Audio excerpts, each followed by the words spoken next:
We have to remember that Obama was allegedly on the telephone every week with Erdoğan, urging him on, playing on his vanity, playing to his ambition. Now, the Turkish government for the last few years wanted to become a regional hegemon. They also had ideas about pan-Turkic spheres of influence.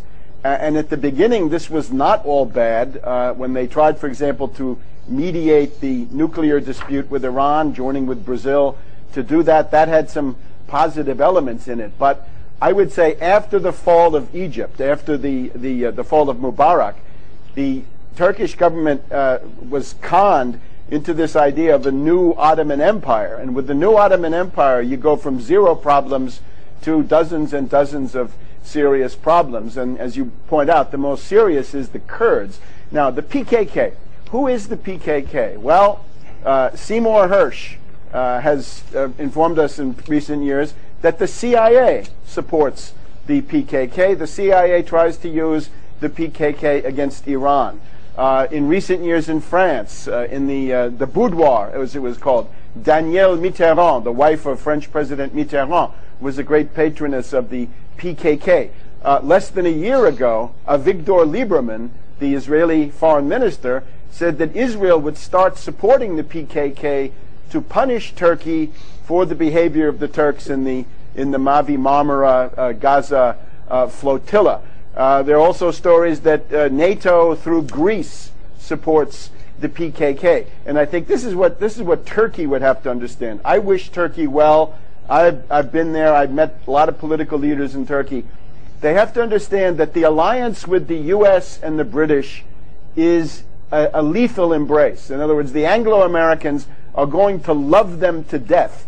They will play them against Syria in the full knowledge that the blowback from that conflict is likely to destroy modern Turkey. So they should cease and desist.